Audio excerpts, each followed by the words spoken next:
j'ai regardé mon mari s'effondrer à mes pieds, les yeux rougis par les larmes qu'il retenait à peine, et j'ai ri un rire froid, tranchant comme la lame d'un bistouri que j'aurais aimé planter dans son cœur infidèle.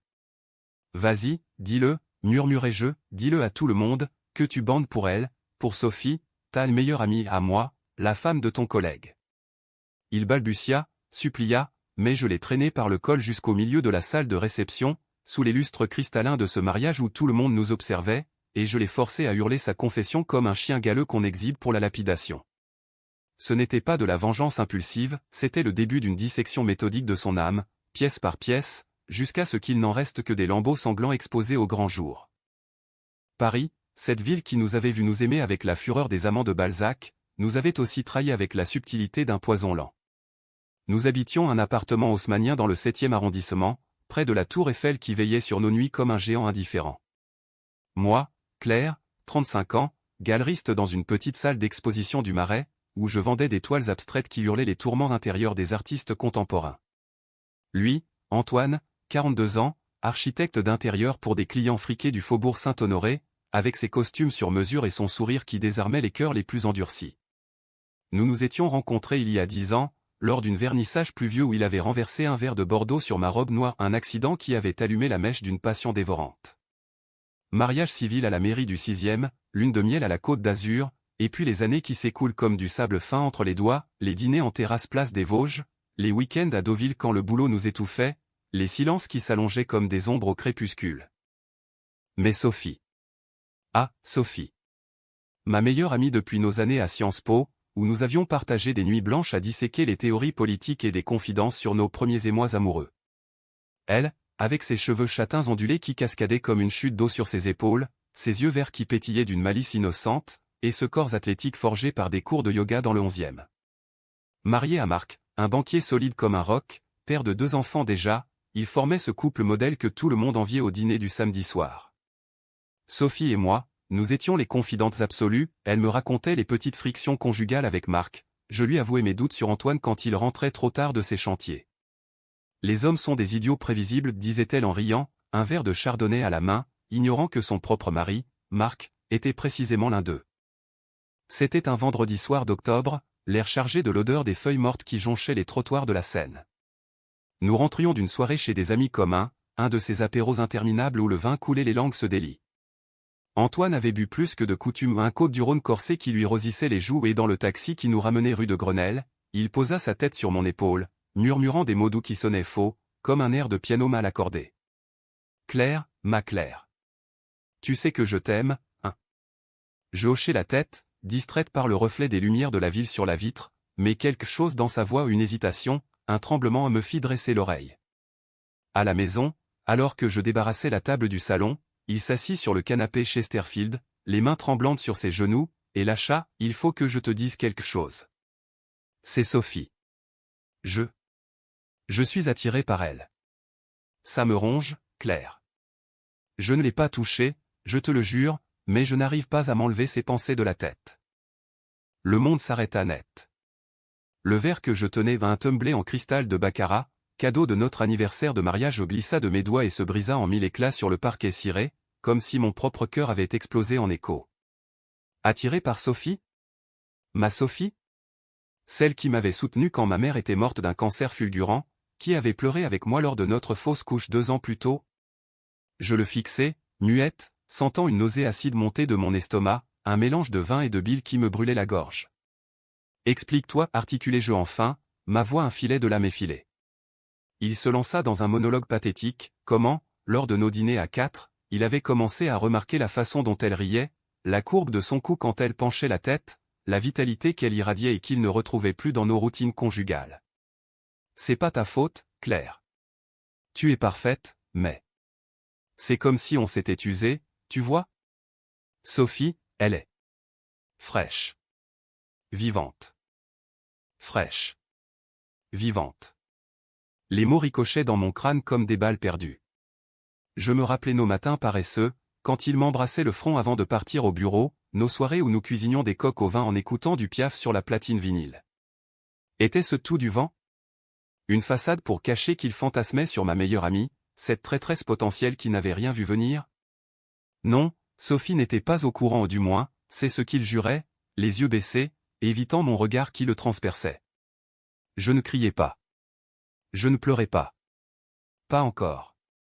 Au lieu de cela, une colère froide, calculatrice, s'insinua en moi, comme un serpent qui se love dans les replis de mon ventre. Et maintenant, demandai-je, d'une voix si calme qu'elle en était terrifiante. Il haussa les épaules, vaincu, je ne sais pas. Je voulais juste être honnête. Pour nous sauver, peut-être. Nous sauver. L'ironie me fit presque sourire. Cette nuit-là, allongé à ses côtés dans notre lit king size au drap en lin égyptien, je fixais le plafond mouluré, écoutant sa respiration irrégulière qui trahissait son insomnie. Mon esprit bouillonnait, disséquant chaque détail, les regards furtifs qu'il lui lançait lors de nos sorties, les textos anodins qu'ils échangeaient sur des recettes de cuisine ou des expos au Louvre. Était-ce réciproque? Sophie, avec son mariage apparemment solide, oserait-elle? Non, je refusais d'y croire. Mais Antoine. Lui, il avait osé avouer, comme si sa honnêteté effaçait le poison qu'il injectait dans nos veines. À l'aube, alors que les premiers rayons filtraient à travers les voilages, une idée germa, pas de cri, pas de divorce hâtif. Non. Je le laisserais s'humilier, le forcerais à affronter le poids de ses mots devant le monde qui nous entourait. Paris, avec ses commérages qui se propageaient plus vite que la grippe en métro, serait mon allié. Et Sophie? Elle serait le pivot, innocente ou non, du rouage qui broierait son ego. Les jours suivants furent une danse macabre de normalité feinte. Je continuais à embrasser Antoine le matin, à lui préparer son café serré avec une cuillère de sucre roux, à l'écouter radoter sur ses projets de rénovation pour un hôtel particulier dans le 8e. Mais intérieurement, je cartographiais son terrain miné, ses faiblesses, ses vanités. Il se prenait pour un homme moderne, un féministe qui lisait des articles sur l'égalité dans le monde, mais au fond, c'était un gamin gâté par l'admiration, un de ces Parisiens qui collectionnent les conquêtes comme des bouteilles de Romanée Conti. Sophie, de son côté, m'envoya un message le lundi, « Hey ma belle, dîner ce jeudi ? Marc est en déplacement, et j'ai besoin de girl talk sur ton expo qui cartonne. » J'acceptais, le cœur serré, imaginant déjà comment je la sonderais sans alerter ses soupçons. Le jeudi arriva, pluvieux et gris, typique de ce Paris automnal qui colle à la peau comme un regret. Nous nous retrouvâmes au café de Flore, ce bastion Saint-Germain-des-Prés où Sartre et Beauvoir avaient jadis disséqué l'absurde de l'existence. Sophie arriva en retard, essoufflée, son imperméable dégoulinant sur le trottoir, et nous commandâmes 2 thés à la bergamote fumant. « Claire, tu as l'air fatiguée. Tout va bien avec Antoine ?» Sa question, innocente, me transperça. Je souris, remuant ma cuillère avec une précision chirurgicale. « Oh, tu sais, les hauts et les bas. Et toi, avec Marc ?» Elle haussa les épaules, ses yeux verts voilés d'un nuage passager. Il est obsédé par son boulot, comme d'hab. Mais bon, c'est la vie de couple, non? On s'accroche. Accroché. Le mot résonna. Parlâmes-nous d'Antoine? Indirectement. Elle mentionna un regard bizarre qu'il lui avait lancé lors du dernier barbecue chez eux, à Neuilly, rit nerveusement, il est si charmant, ton mari. Vous avez de la chance. Charmant. Le couteau tournait dans la plaie. Ce soir-là, de retour chez moi, je confrontai Antoine avec une douceur empoisonnée. Sophie m'a parlé de ton regard bizarre. C'est ça, ton attirance? Des œillades de chiot en chaleur? Il pâlit, bafouilla des excuses, c'était rien, Claire, juste. De l'amitié. Amitié. Le mot me donna la nausée. Mais au lieu de l'attaquer, je le pris dans mes bras, sentant son corps se détendre contre le mien, et murmurai, peut-être qu'on devrait en parler ouvertement. À des amis. Pour clarifier. Il serait dit, horrifié, quoi? Non, c'est privé. Privé. Comme si sa confession ne l'était plus. La graine était plantée. Le week-end suivant, un mariage nous attendait, celui de notre amie commune, Élise, dans une chapelle du 16e arrondissement, suivi d'une réception somptueuse au pavillon Dauphin sous les ors de Versailles. Toute notre sphère sociale y serait, Sophie et Marc, les collègues d'Antoine, mes artistes excentriques. Le terrain parfait pour l'exécution. La cérémonie fut un ballet de voiles et de sourires forcés. Antoine, en smoking impeccable, me serra la main moite, ignorant le piège que je tissais. Sophie, radieuse en robe fourreau émeraude, m'embrassa sur les 2 joues, tu es sublime, Claire. Cette robe te va comme un gant. Sublime. Si elle savait. Au banquet, sous les chandeliers qui diffusaient une lumière chaude comme un mensonge, les toasts s'enchaînèrent, le champagne pétilla, et je sentis le moment approcher. Quand vint le tour des discours spontanés aux cette tradition française si cruelle, où l'alcool délie les langues, je me levai, verre en main, et invitai Antoine à me rejoindre. Mon amour, dis-je d'une voix claire comme du cristal taillé, raconte à nos amis cette confidence que tu m'as faite l'autre soir. Sur l'honnêteté dans le mariage. Les murmures s'éteignirent. Il me fixa, les yeux écarquillés, suppliant en silence. Mais je serrai son poignet, mes ongles s'enfonçant comme des crocs, vas-y, sois honnête. Il tituba, le micro tremblant dans sa main, et les mots sortirent en un flot pathétique, J'ai avoué à Claire que j'étais attiré par Sophie. Pas plus, je le jure. C'est une erreur, une faiblesse. Un silence de tombeau s'abattit. Sophie blêmit, sa main cherchant celle de Marc qui se crispa. Les rires étouffés fusèrent, puis les chuchotements, incroyables, le pauvre type, et elle, là, qui sourit. Antoine s'effondra sur sa chaise, le visage en cendres, tandis que je regagnais ma place, sereine, buvant une gorgée de Dom Pérignon qui pétillait comme du sang sur ma langue. Ce n'était que le début. La vengeance n'est pas un coup d'éclat, c'est une symphonie lente, où chaque note arrache un morceau d'âme. Les jours qui suivirent le mariage d'Élise furent un lent empoisonnement. Antoine errait dans l'appartement comme un fantôme, ses costumes impeccables froissés, ses yeux cernés par des nuits blanches où il suppliait mon pardon.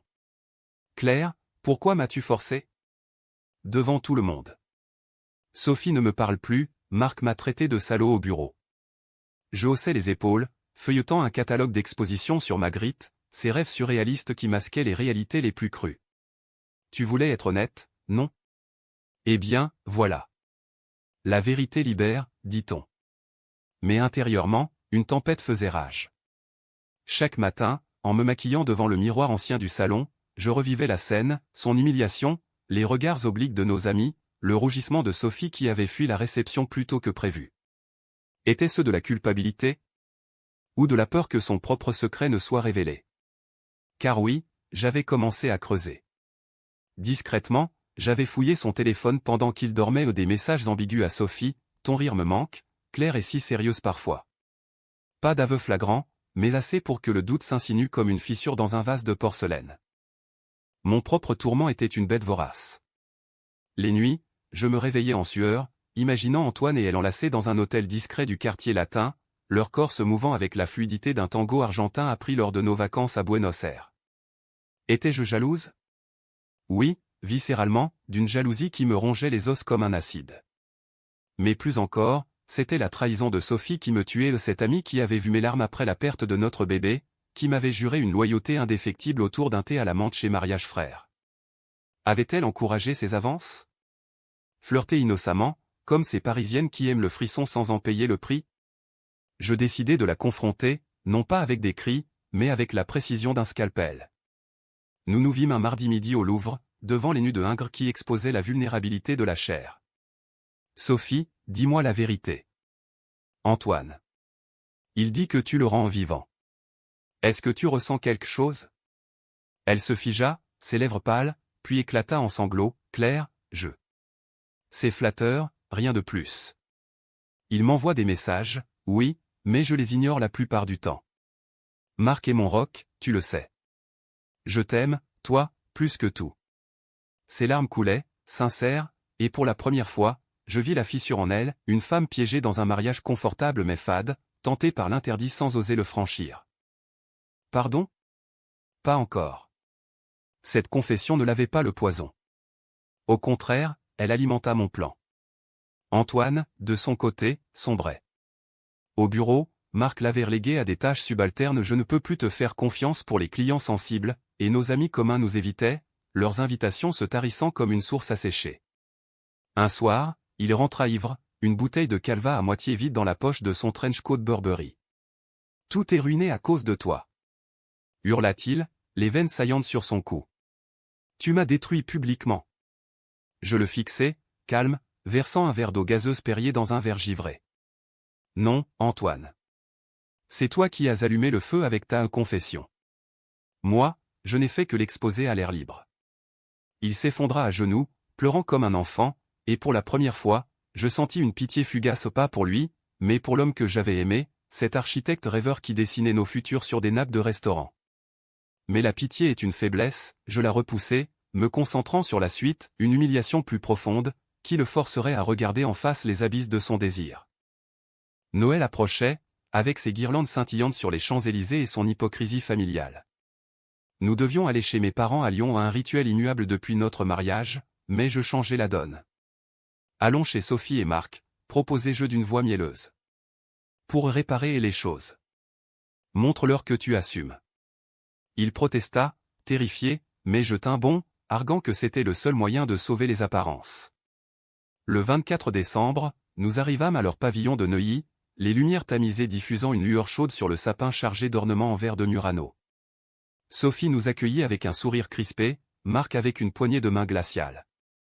Le dîner fut un supplice, dinde rôtie au marron, bûche de Noël au chocolat, et des silences pesants rompus par des banalités sur le métro bondé ou la météo clémente. Puis, inévitablement, l'alcool délia les langues.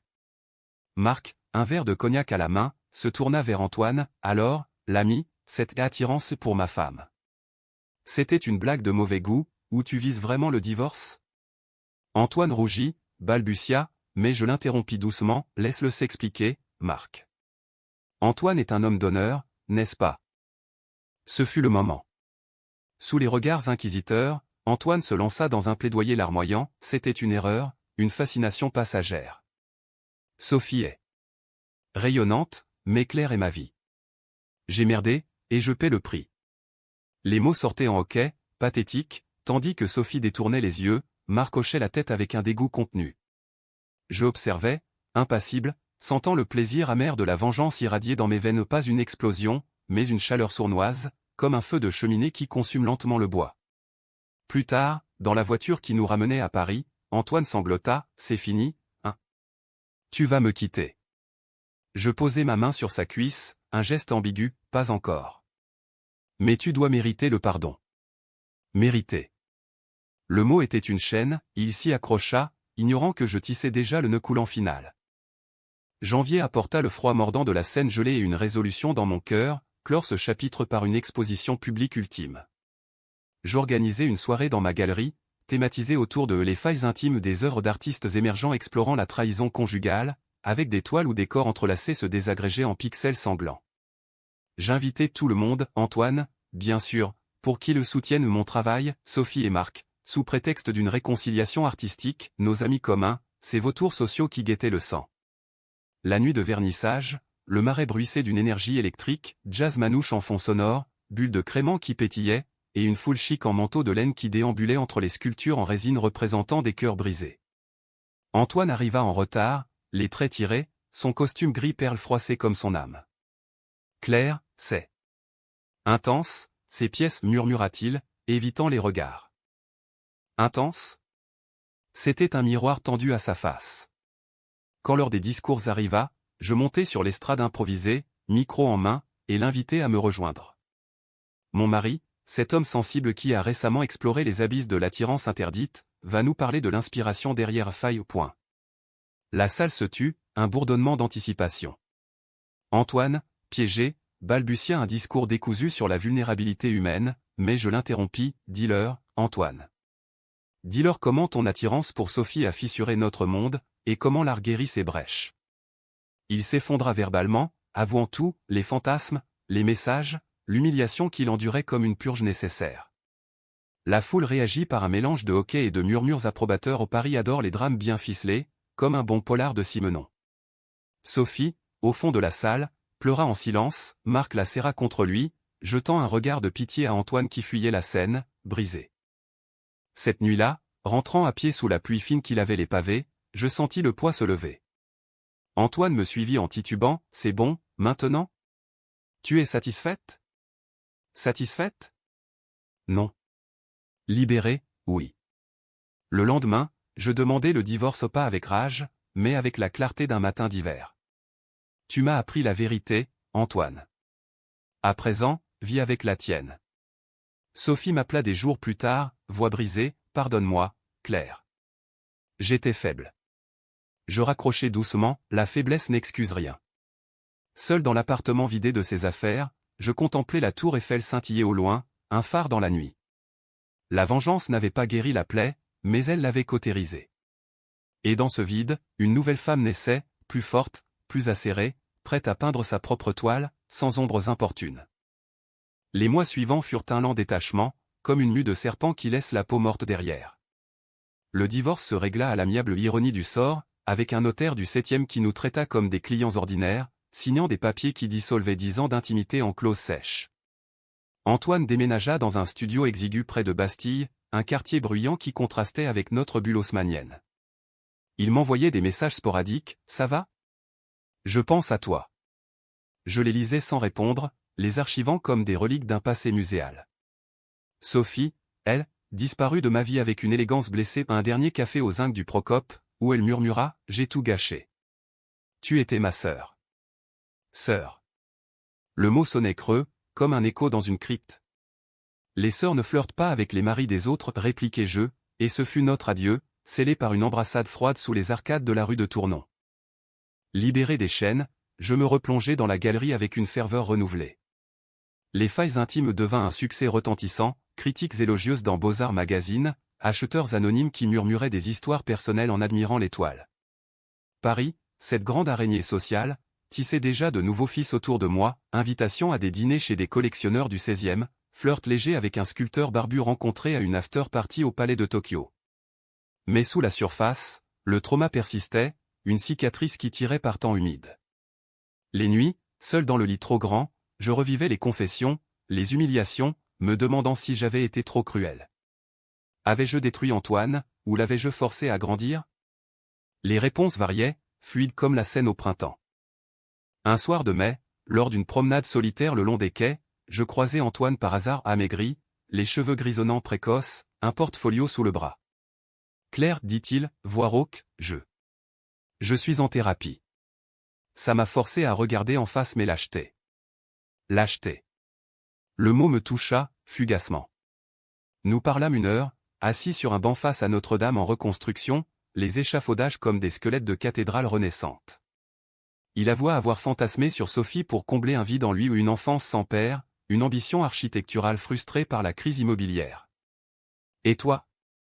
As-tu pardonné ?» demandai-je. Il secoua la tête, « Pas à moi-même. Mais à toi, oui. Tu m'as sauvé, d'une certaine façon. » Sauvé. Peut-être. Nous nous séparâmes sans promesse, un au revoir poli sous le ciel crépusculaire. Sophie, de son côté, traversa son propre purgatoire. Marc, blessé dans son orgueil, insista pour une thérapie de couple, elle m'en parla lors d'un appel surprise, voix chevrotante, il me surveille, Claire. Comme si j'étais coupable. Coupable? Nous l'étions toutes, d'une façon ou d'une autre coupables d'avoir laissé l'attirance ronger les fondations de nos vies. Je l'écoutais, distante, puis conseillais, affronte-le. Comme je l'ai fait avec Antoine. Elle raccrocha, et ce fut la dernière fois que j'entendis sa voix. Des mois plus tard, un carton d'invitation arriva, leur anniversaire de mariage, à Deauville. J'y allai, non par nostalgie, mais pour clore le cercle. La mer normande mugissait, salée et indomptable, et lors du dîner en bord de plage, Sophie me glissa, « Merci. D'avoir tout exposé. Ça nous a forcés à réparer. » Réparer. Le mot portait enfin une lumière. Aujourd'hui, un an après la confession fatidique, je vis à Montmartre, dans un atelier baigné de nord-lumière, où je peins moi-même désormais des portraits de femmes brisées qui se reconstruisent, en traits de fusain et d'acrylique vif. Antoine? Il a refait sa vie avec une jeune décoratrice, paraît-il, plus simple, moins tourmentée. Sophie et Marc voyagent, plus unis que jamais. Et moi? Je marche dans les rues de Paris, cette ville de passion contrariée, sentant le poids de la vengeance s'estomper comme une marée basse. La trahison m'a appris que l'amour n'est pas un château de sable, mais une forteresse qu'on bâtit pierre par pierre, avec les cicatrices pour mortier. Et si un jour un autre homme avoue ses faiblesses? Je sourirai, et je le laisserai s'humilier ou pas. Car la vraie force, c'est de choisir.